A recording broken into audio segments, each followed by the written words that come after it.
Muy buena apreciación, senador. Sí, por favor.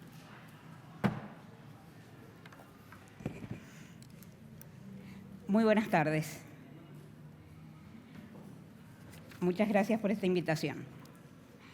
Explicaré por qué esta ley, porque yo espero que sea ley, primero, no viola el bloque de constitucionalidad, bloque que no está construido exclusivamente, como se pretende con simpleza quienes se oponen a esta ley, sobre el único pilar de la protección de la vida desde la concepción.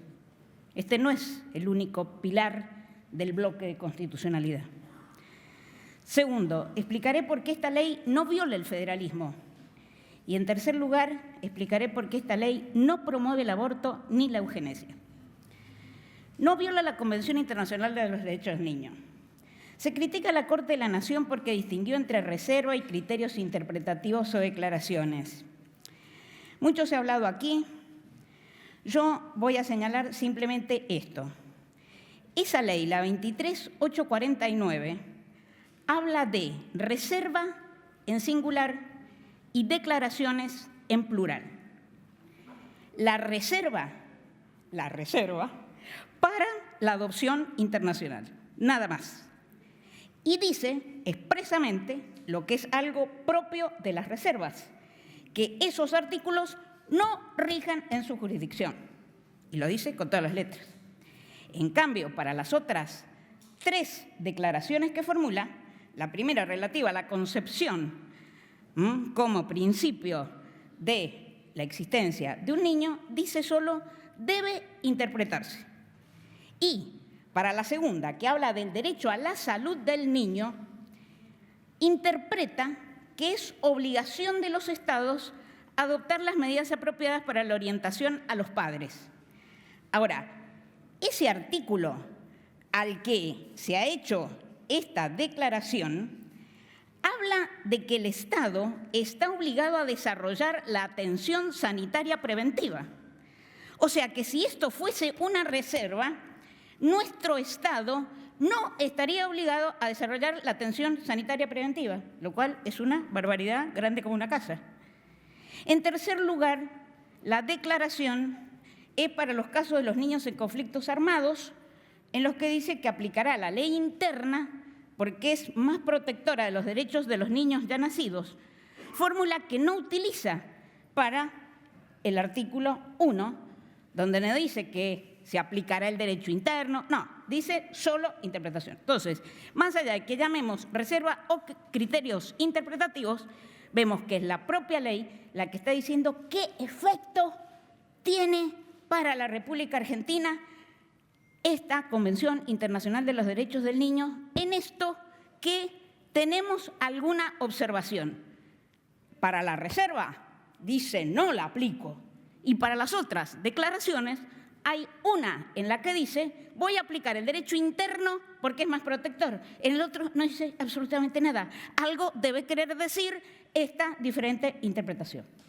Pero aunque no se comparta lo que estoy diciendo, hay algo mucho más importante.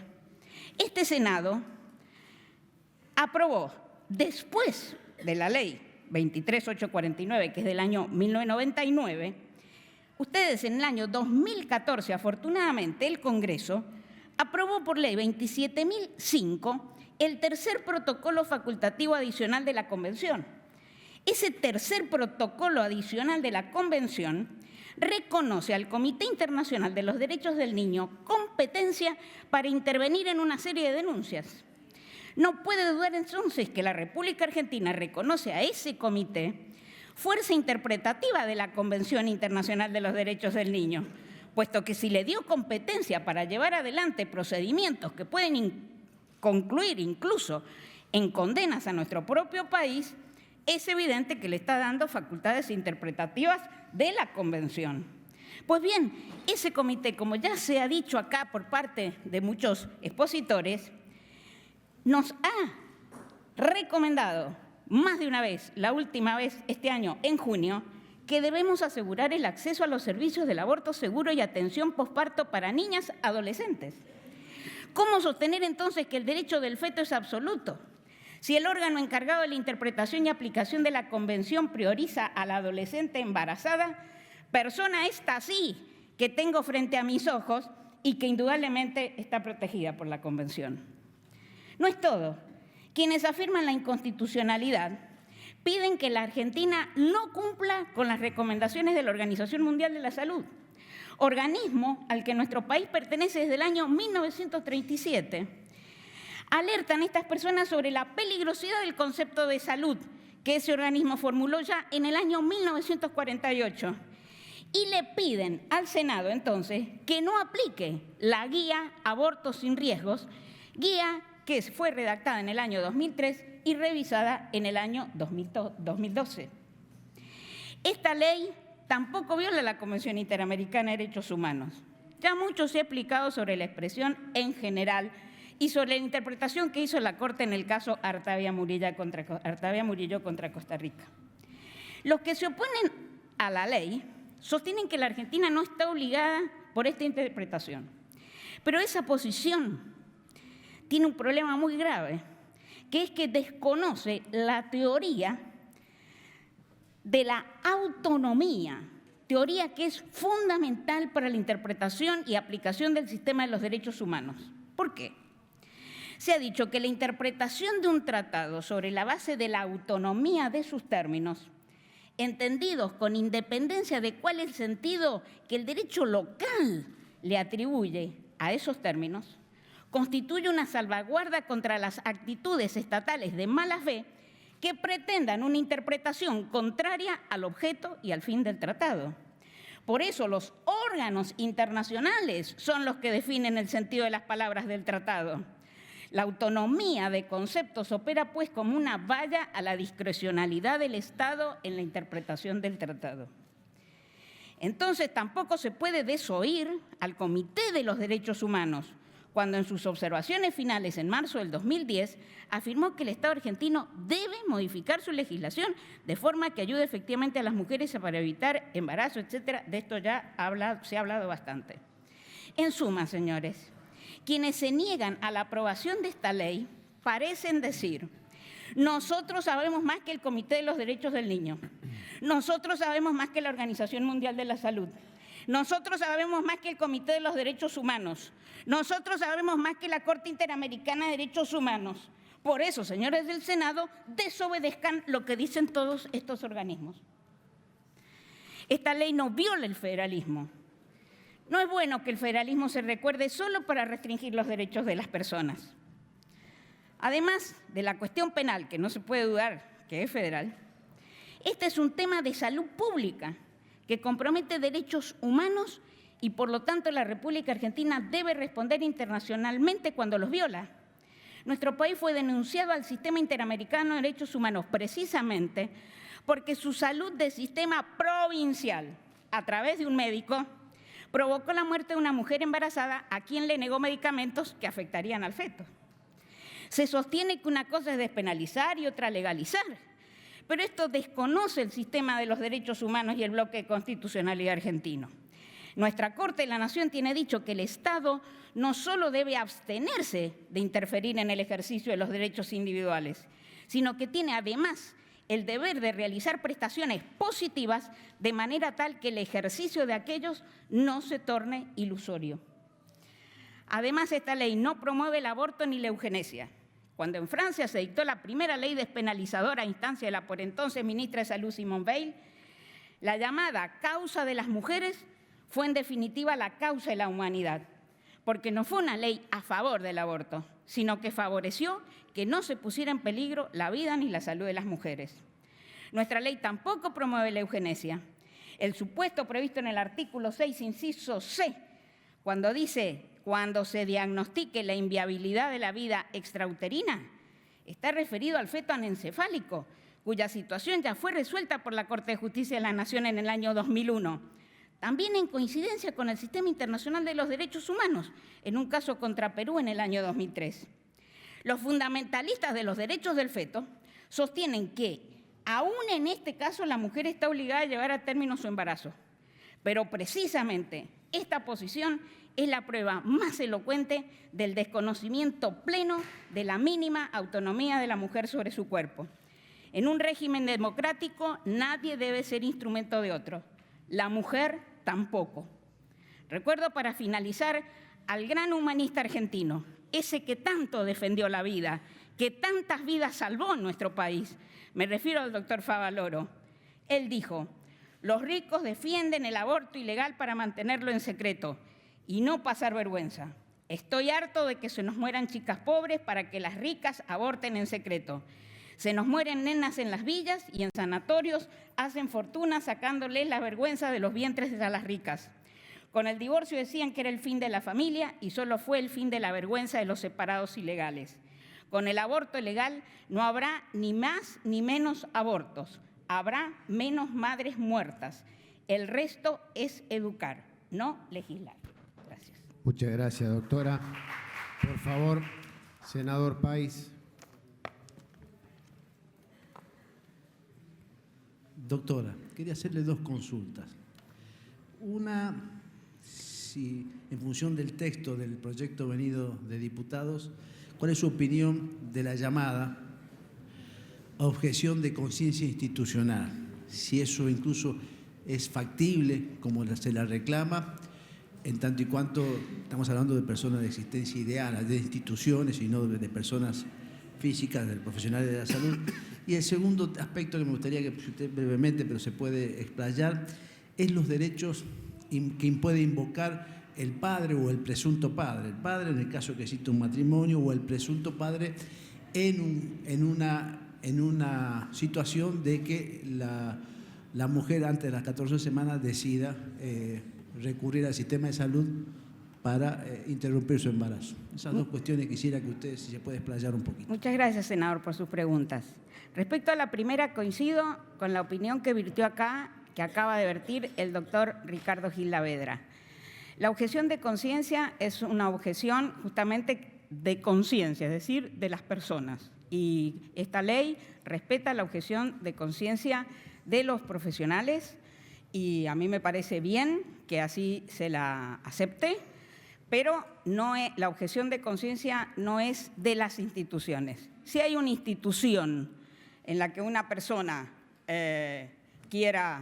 va ahí, y supongamos un hospital que depende de una universidad católica, imaginemos un caso concreto. Entonces, va ahí y dice: yo quiero hacerme un aborto, y le dice: aquí no hay ningún médico que se lo pueda hacer, todos son objetores de conciencia. Muy bien, ese hospital, esa clínica, como en cualquier otro supuesto en el que se le peticione hacer una práctica médica que no comparte, porque los médicos no tienen por qué hacer una práctica médica que no comparten, bueno, generará la infraestructura necesaria para que esa persona sea trasladada a otro lugar donde sí puede hacerlo, nada más. Respecto a lo segundo, yo los quiero hacer reflexionar sobre lo siguiente. Cualquier cosa que se ponga en la ley respecto a estos presuntos derechos subjetivos o facultades del presunto padre va a generar una inmovilidad total de la ley. Piensen ustedes lo que es que le estemos diciendo al violador, al abusador, todos estos que son presuntos padres, vengan a decirme si están o no de acuerdo con esta interrupción del embarazo. Es una cosa absurda. Esto ya lo resolvió hace muchos años el Tribunal Constitucional italiano. En Italia, en la ley de interrupción del embarazo no se requiere, como prácticamente ninguna ley, el consentimiento del marido, del compañero o lo que fuese. La Corte Constitucional italiana hace ya muchos años, más de 2 décadas, declaró que es constitucional la ley italiana cuando no requiere ese consentimiento. Muchas gracias. Senadora Brizuela y Doria. Gracias, presidente. Buenas tardes, doctora. Gracias por estar aquí. Quería preguntarle, conociendo su posición, a partir de qué momento usted considera que la vida humana merece la protección de nuestro sistema jurídico. Y, en segundo lugar, si, como usted ha manifestado que es un derecho progresivo, no le estaríamos dando o no estaríamos aceptando y tolerando la existencia de un derecho absoluto, que sería el de la libertad de la mujer, y un derecho relativo, que sería el derecho a la vida, y cómo lo armonizamos a esto en nuestro sistema constitucional. En nuestro sistema constitucional, que sigue la Convención Interamericana de Derechos Humanos, no se duda que hay vida desde la concepción en principio. Y por eso, cuando hemos redactado el Código Civil y Comercial, hemos mantenido esa regla de la Convención Interamericana. La vida se protege desde la concepción. Pero a su vez, todos sabemos que los derechos no son absolutos, que esos derechos pueden entrar en conflicto con otros derechos. Cuando entran en conflicto con otros derechos, esos conflictos de derechos, la Corte lo ha enseñado, lo enseña la Corte Interamericana, todas las cortes constitucionales del mundo, deben resolver los conflictos sobre una regla que se llama de la proporcionalidad. Esa proporcionalidad, ¿qué significa? Significa que a cada uno de estos dos derechos yo le estoy poniendo restricciones.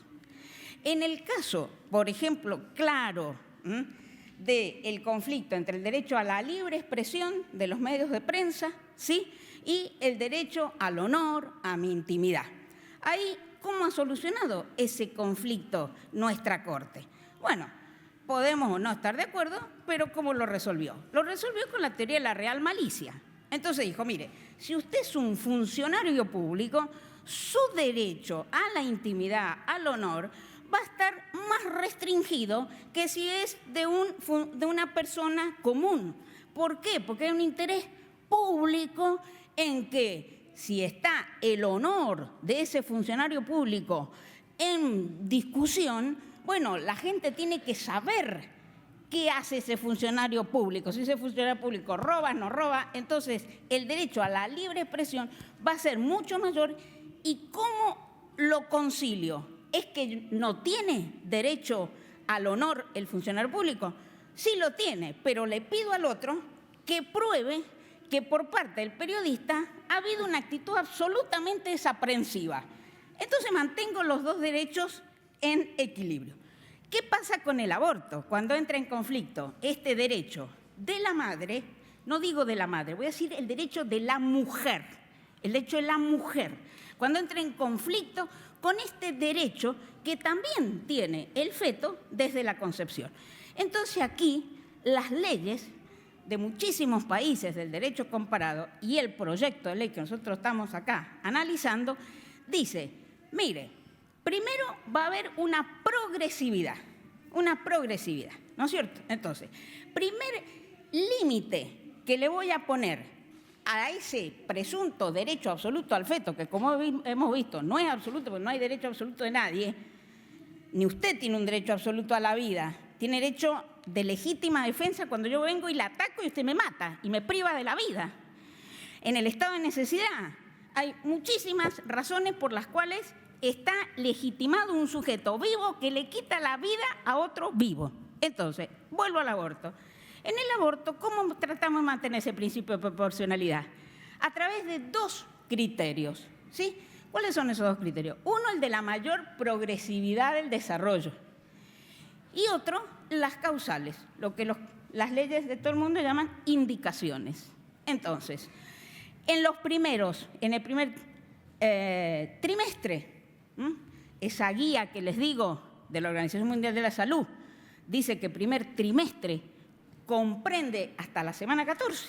Entonces, en ese primer trimestre, como ese feto no tiene suficiente desarrollo, ahí le damos más peso al derecho a la autonomía de la mujer. Cuando tiene más desarrollo el feto, menor autonomía para la mujer. Esa menor autonomía no se extingue, sino que le decimos, ahora va a tener que venir con las causales. Cuando vino con las causales, ahí sería posible. Si está en juego la vida o la salud de la madre, bueno, entonces también le vamos a permitir, aunque sea después de la semana 14. Pero como estamos viendo, este es un proyecto que, como todas las leyes prácticamente del mundo, están equilibrando el derecho de el feto a seguir desarrollándose con el derecho de la autonomía de la mujer sobre su cuerpo.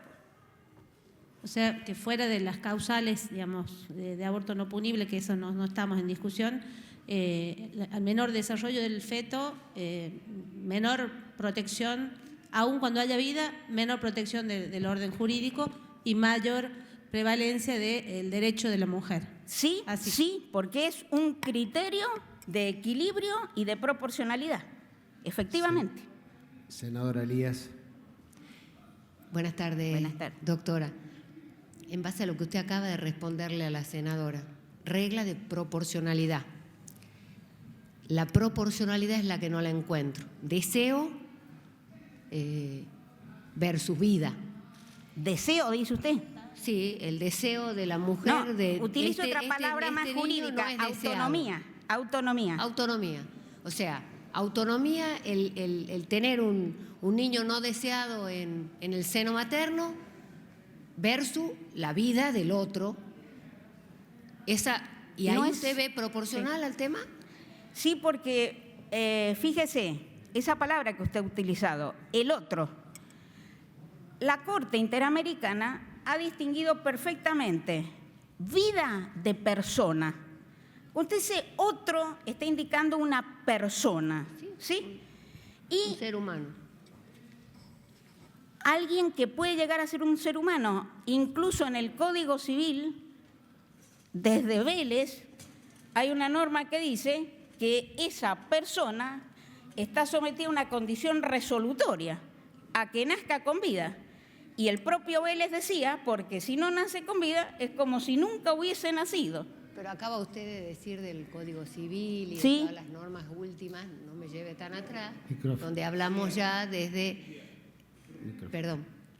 Usted misma ha hecho recién mención a las últimas reformas y al Código Civil y demás, en donde se admite que es niño desde la concepción. No, no decimos niño desde la concepción, Por eso decimos dice- que la vida está protegida desde la concepción. Es lo que nos enseña la Corte La convención, Interamericana. el agregado que se ha hecho en la convención, doctora, no dice exactamente que se considera niño desde la concepción hasta los 18 años, ¿no dice así? Dice, no es el agregado, he explicado que es Bueno, un criterio que nuestro país dijo la declaración. que tenemos que, dice, se interpreta.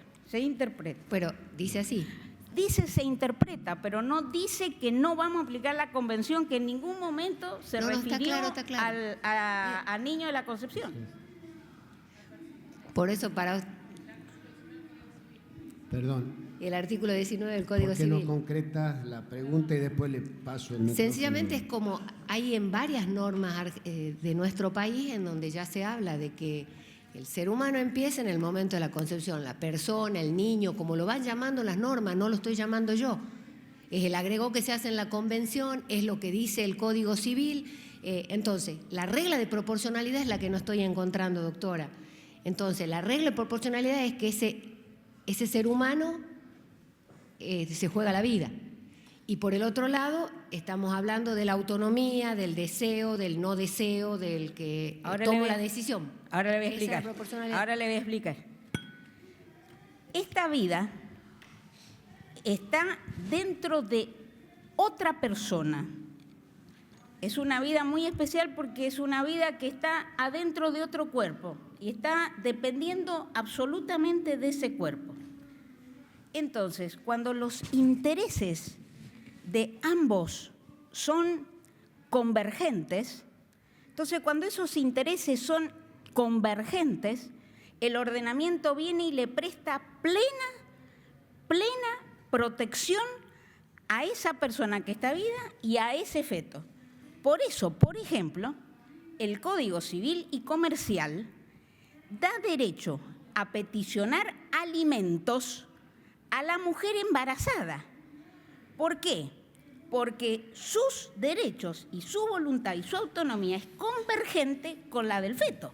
Entonces le dice a esa mujer, puedes pedir alimentos por vos y por ese feto. Incluso, si como por ejemplo se decidió en una sentencia, esa mujer necesitase tratamientos muy específicos para el parto, podría pedirle a quien es o va a ser presuntamente el padre que le pase alimentos, incluso que le pague aquellos gastos que son necesarios porque en un hospital público no se prestan y sí se prestan otros. Pero acá usted tiene una voluntad convergente de la mujer con el niño. Por eso la seguridad social, por eso todo lo que usted quiera.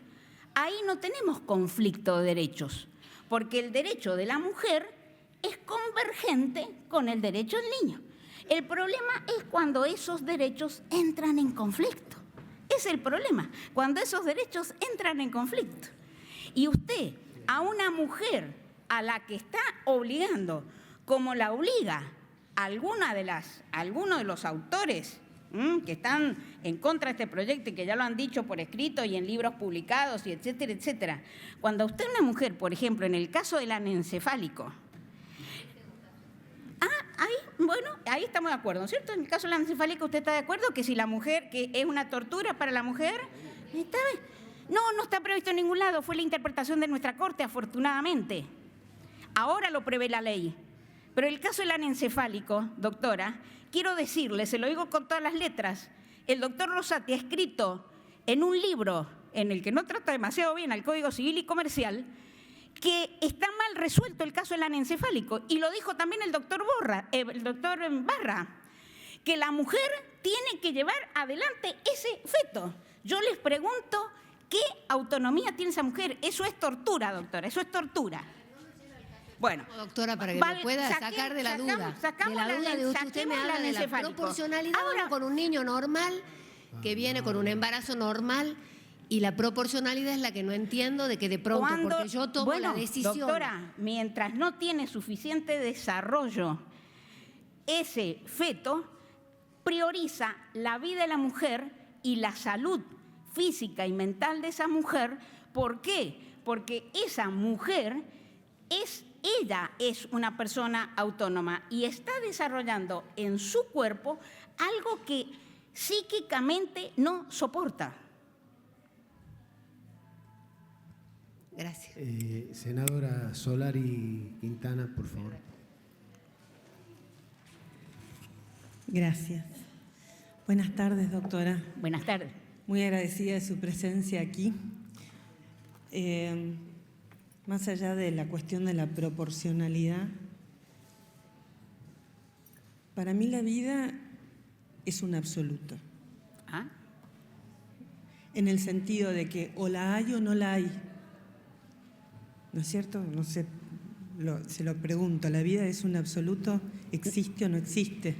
No importa el momento a partir del cual, porque no quiero entrar en una disquisición. Mire, doctora, yo no le quiero discutir a usted esa expresión, la vida es un absoluto. Lo que le puedo discutir es la protección de esa vida. Por eso, la protección jurídica de la vida no es un absoluto porque no es absoluto. Hacia ahí quiero ir porque me gustaría saber su opinión.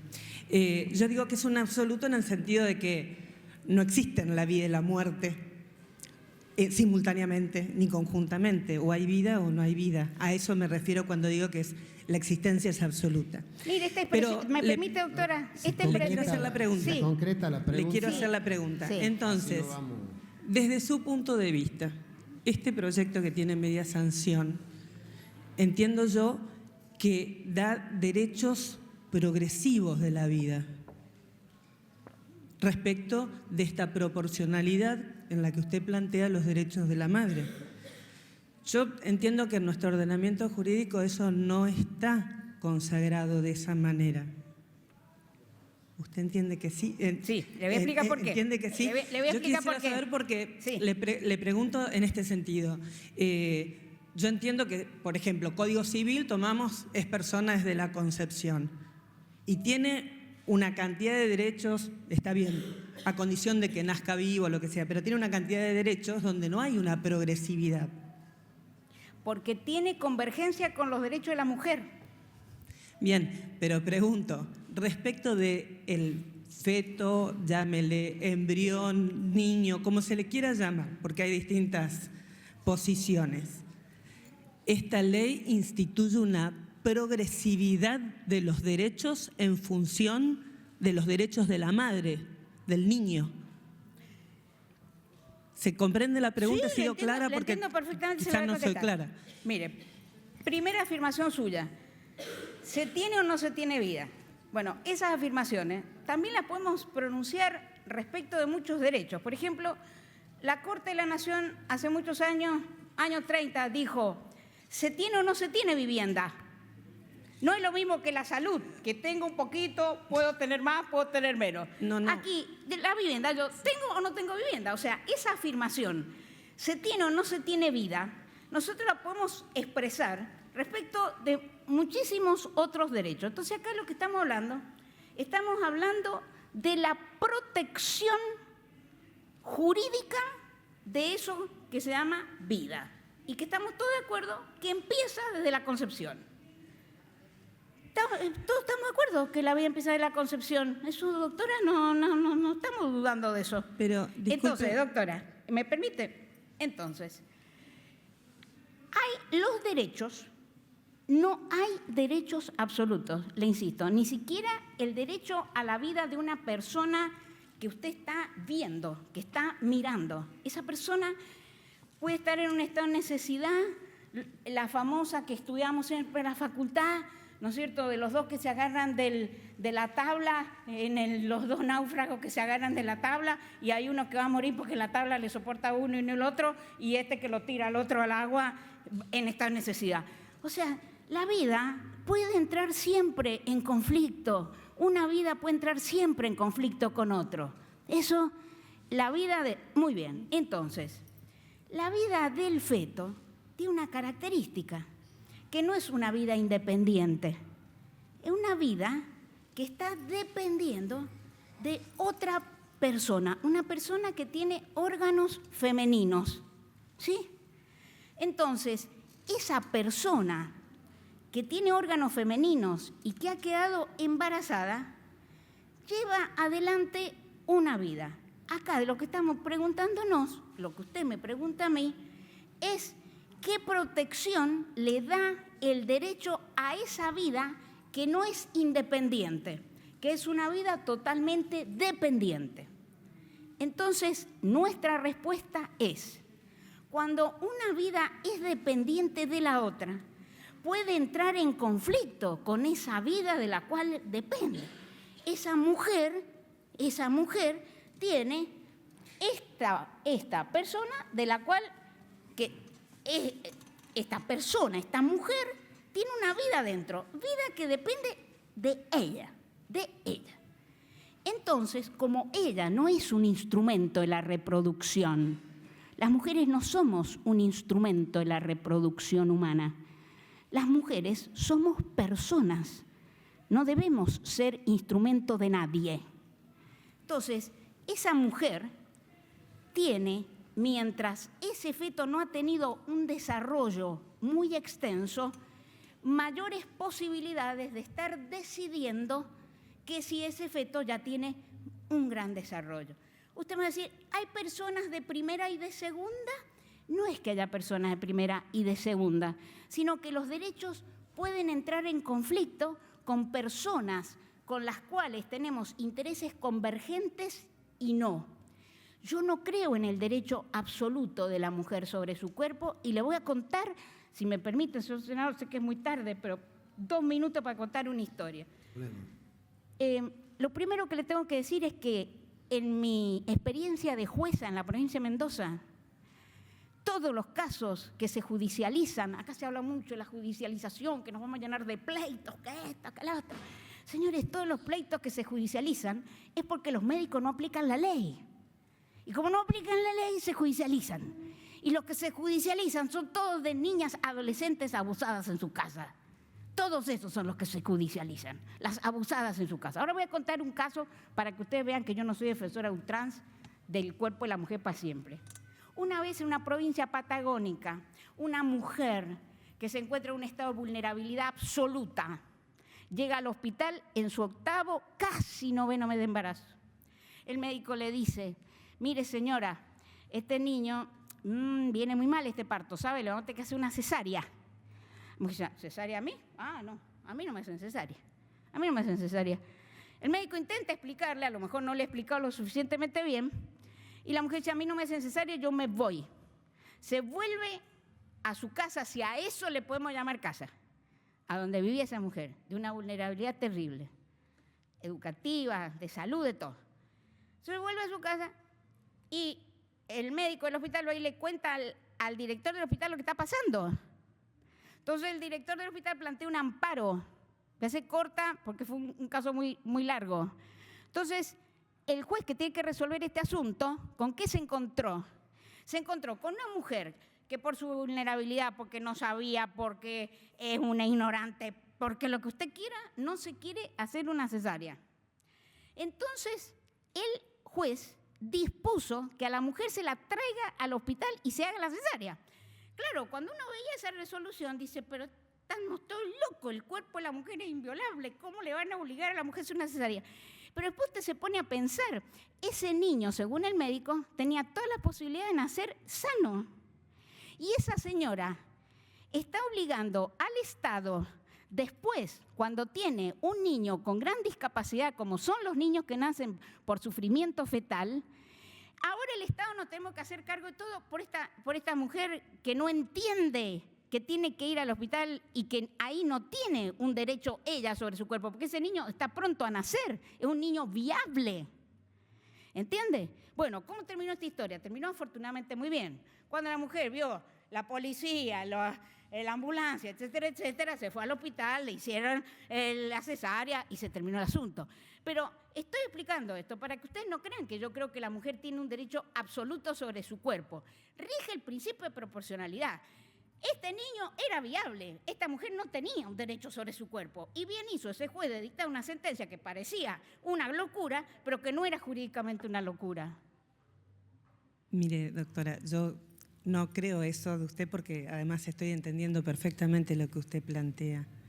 Cuando yo planteo que la vida es una realidad absoluta de existencia o no, y también le estoy diciendo desde el derecho, entonces, para usted, esta ley lo que hace es, le da derechos progresivamente conforme va creciendo. Digo esto porque parecería que fuera menos vida con una semana que con 14 semanas, y para mí la vida es un absoluto, y en nuestro ordenamiento jurídico, en función de la existencia de la vida, se tienen derechos, a eso me refería. Por eso digo que instituye como una progresividad que para mí es desconocida en el derecho argentino, en ese sentido. No es desconocida, le estoy diciendo que esto no es desconocido, que el derecho a la progresividad está en toda nuestra jurisprudencia. Disculpe, yo le hablo en función del niño, o del bebé, o del feto, porque para mí, yo entiendo lo que es la proporcionalidad y cuando la ley escoge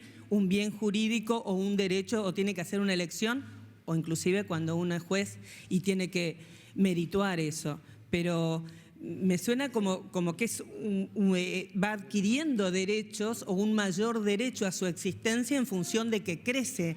Y yo no veo que en nuestro ordenamiento jurídico eso esté consagrado de esa manera. Bueno, ¿me explico? Sí, doctora, le entiendo perfectamente. Y le digo que sí que está consagrado. Y le digo también lo siguiente. El mejor libro que yo he leído sobre esto es un libro de Tribe que se llama La guerra de los absolutos. Si trabajamos con los absolutos, doctora, nunca nos vamos a poner de acuerdo. En los absolutos nadie se pone de acuerdo. Nadie. No le hablo de absolutos de derecho. Estoy hablando de valor absoluto como existencia o inexistencia de la vida. Sí, doctora, pero en la guerra de los absolutos nadie se pone de acuerdo. Eso se lo aseguro yo. Gracias. Senadora Fiore. Muchas gracias, Presidenta. Dos preguntas súper concretas para no abusar de su tiempo, el de los señores senadores. Muchas gracias, doctora, muy amable. Senadoras y senadores, perdón, me corrigen acá. Respecto del proyecto que estamos en tratamiento, tengo una consulta con relación a dos artículos. El artículo 9 se refiere a las personas de edad, a las personas menores de edad, y dice, si se tratara de un adolescente, niño, persona gestante menor de 16 años, obviamente se exige el consentimiento informado y se deriva a dos normas, al artículo 26 del Código Civil que habla de la capacidad progresiva del adolescente y que después distingue entre los 3 y los 16 años, de acuerdo a que es invasivo o no el tratamiento médico, si va a requerir la asistencia de su representante legal o no. Y después habla también del artículo 7º de su decreto reglamentario 415, que es bastante amplio porque define todo lo que es la familia, incluso va hasta los parientes políticos. Mi pregunta concreta en este caso, se presenta y sobre todo porque usted decía de que muchos de los juicios es porque los médicos no saben aplicar la ley o no la aplican bien. Viene una jovencita de 14, 15 años en una relación consentida, queda embarazada y solicita un aborto. ¿El médico qué debe hacer en este caso? ¿Requiere la presencia del representante legal o basta con la voluntad manifestada por esa adolescente? Esa es la primera pregunta. Y la segunda, también cortita, con relación al artículo 10º que habla de las personas con capacidad restringida. Al último dice, ante la falta o ausencia de quien debe prestar el asentimiento, puede hacerlo un allegado de conformidad al artículo 59. El artículo 59 usted lo conoce de memoria, es larguísimo para leerlo. Le quería consultar sobre el concepto de allegado, que me precise eso. Muchas gracias, doctora, muy amable. Gracias a usted. En el primer caso que usted me plantea, el caso de las adolescentes, que no ha llegado a los 16, el caso que usted me está poniendo. Una adolescente no ha llegado a los 16. Acá el tema se complica con otro, doctora, que es el del secreto médico. ¿Me entiende? Porque hay una gran discusión sobre si los adolescentes tienen derecho al secreto médico. Bueno, el secreto médico, lo sabemos muy bien, no persigue solo un interés individual, persigue un interés social el secreto médico. Porque si no hay secreto médico, las personas no consultan al médico, no van al médico y pierden su salud. Entonces acá lo primero que yo tengo que mirar es si esa niña que no ha llegado a los 16 años le está diciendo al médico, doctor, usted a mi papá y a mi mamá no le dice absolutamente nada de lo que está pasando acá. Que él muchas veces lo que está pasando, lo que pasa, ¿me entiende? Porque como les digo, la mayoría de esas niñas, senadoras, son niñas abusadas en sus casas. Cuando llegan ahí no quieren saber, no quieren que se sepa absolutamente nada. Entonces, el primer problema que tenemos que resolver es el secreto médico ahí. Entonces, el médico, de acuerdo con los lineamientos generales que existen sobre el secreto médico en materia de adolescencia, tiene que tratar por todos los medios posibles de llegar a alguien de la familia que no esté en conflicto de intereses con esa niña.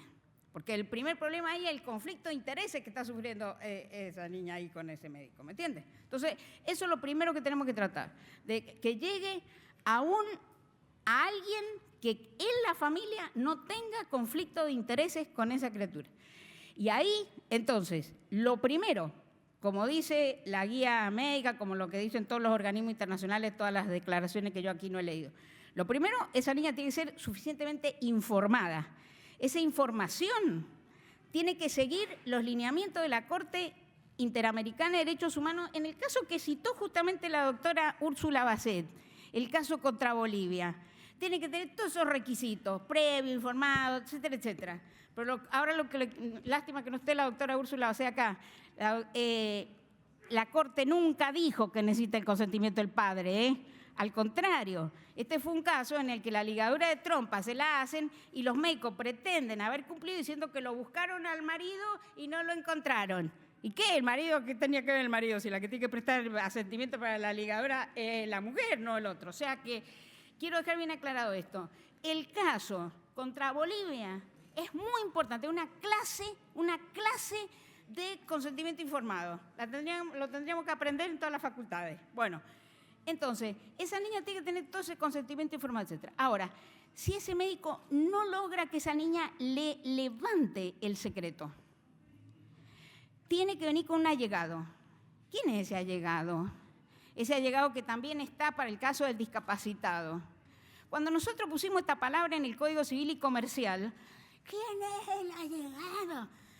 Los mismos que nos decían quién es el allegado, nos decían quién es el adolescente. Es una palabra de la sociología. No, señores, de ninguna manera. La palabra adolescente es una palabra que figura en tratados internacionales, es una palabra bien jurídica. Y el allegado forma parte de estas cosas que preguntaba recién aquí la senadora. la gente que hacemos derecho tenemos que empezar a aprender que nosotros hemos marcado siempre la cancha, pero que ahora vienen las otras ciencias a enseñarnos cómo se marca esa cancha. Y entonces se ha llegado, forma parte de la sociología, forma parte de lo que es cotidiano en nuestros adolescentes, las personas con discapacidad. Sabemos quién es un allegado. No lo tenemos definido en ninguna ley a lo mejor, pero sí, ¿qué queremos decir? Es la persona de estricta confianza de esa persona para que esa persona, su consentimiento pueda ser el consentimiento que quiere la Corte Interamericana, previo, libre, informado. Senadora Rodríguez Machado. Gracias, presidente. Gracias, doctora, por su información. Verá usted que en esta plenaria la mayoría de mujeres senadoras presentes son quienes estamos, algunos senadores también, pero como sabrá que es un tema tan importante para la autonomía de la mujer, la presencia mayoritaria de mujeres transversal le está un poco dando la razón que somos capaz las mujeres que estamos en esta gran disyuntiva que usted está tratando de aclararnos sobre cuál es la autonomía de nuestro cuerpo y en conflicto tal vez con esos otros derechos. Ahora, la pregunta que yo quiero hacerle tiene que ver con algo que ha flotado durante estas 48 horas, 24 horas, sobre que la mayoría coincide de que la mujer no debería ir presa cuando comete un aborto. No hemos encontrado una sola voz de ningún médico, jurista, especialista, nadie que diga que la mujer tiene que ir presa por cometer un aborto, que un delito que se comete de a dos, porque hay alguien que lo produce y sin embargo el delito existiría porque el médico estaría penado. Y en esta cosa extraña que tenemos los argentinos de decir no penemos a la mujer que comete un aborto, pero tampoco modifiquemos.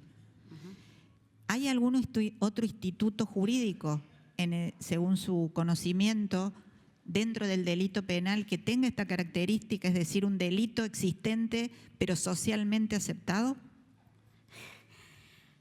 Yo no soy especialista en derecho penal, pero desde que íbamos a la facultad nos enseñaban las reglas del desuetudo, ¿no? Estas cosas que bueno, que en determinado momento la sociedad acepta y en otros momentos no acepta. Con el aborto pasa algo muy extraño, senadora. El aborto no era, por ejemplo, en el derecho romano no era penado. Empezó a ser penado con la influencia de la Iglesia. Y de ahí, o sea, va pasando, ¿me entiende? O sea, no es una figura que nosotros podamos decir responde a los cánones tradicionales del resto de los delitos. Porque, por supuesto, y en esto yo coincido totalmente con lo que ha dicho el doctor Gilavedra acá, está lleno de ideologías, doctora. Es inútil, es inútil. Hablemos sin eufemismo. No quiero ofender a nadie, por favor. Estoy señalando qué es lo que ha pasado en nuestro país. En nuestro país, la lucha por la secularización es la lucha del derecho. La lucha nuestra es la lucha por la secularización. Uno de los que intervinieron en la tarde de hoy sostuvo aquí mismo, y lo ha sostenido también por escrito, que la expresión de nuestra Constitución, cuando invoca a Dios, fuente de toda razón y justicia, eso quiere decir que Dios es fuente del derecho. Eso es peligrosísimo, senadora. Decir que Dios es fuente del derecho, en mi opinión, es muy peligroso, no responde a nada en nuestra historia. Es lo mismo que decir en el Islam que el Corán es fuente del derecho positivo. Es muy peligroso. Y nuestra historia, la historia del derecho en Argentina es la historia de la secularización. ¿Usted cree que Sarmiento quería el matrimonio religioso en nuestro Código Civil? ¿A usted alguna vez ha podido creer que Sarmiento quería eso? Pasaron 20 años hasta que tuvimos la ley de matrimonio civil. Y en el medio de eso, tuvimos una intervención antes del Código Civil, tuvimos una intervención a la provincia de Santa Fe, hoy pionera en el cuidado de la salud, que en aquel momento fue pionera en una ley de matrimonio civil, pero fue intervenida esa provincia. Después de la ley de matrimonio civil, que pasaron 20 años de la sanción del Código, tuvimos un matrimonio que era civil, pero que no admitía el divorcio vincular. ¿Cuántos años pasaron hasta que tuvimos una corte que por 3-2 tuvo esta brillante idea de la interpretación dinámica de los textos que nos permite llevar al criterio de la inconstitucionalidad sobrevenida? O sea, que una ley que ha nacido como constitucional puede devenir en inconstitucionalidad por los cambios culturales que tiene un país. Y gracias a esos 3 de la Corte, y recuerdo específicamente al doctor Petracchi, que llevó los cantantes, hemos tenido divorcio vincular en la Argentina, doctora. Si no, todavía la estaríamos esperando. Después, nuestra lucha fue por el matrimonio igualitario. Ahora es esta. Y siempre hemos estado del mismo lado unos y otros. Los que han estado de un lado en esa lucha siempre han estado en el mismo lado de otra. Es la lucha por la secularización, doctora. Nosotros vivimos en un país laico. Si nuestros antepasados, si sus abuelos y bisabuelos, los míos y los de cualquier persona que está acá, hubiese creído que este era un país confesional, no venían a la Argentina. Vinieron porque hemos respetado siempre los derechos de todos. Muchas gracias, doctora. Por favor, damos por concluida la jornada de hoy con la totalidad de los expositores y pasamos a un cuarto intermedio hasta el martes 17 a horas 14.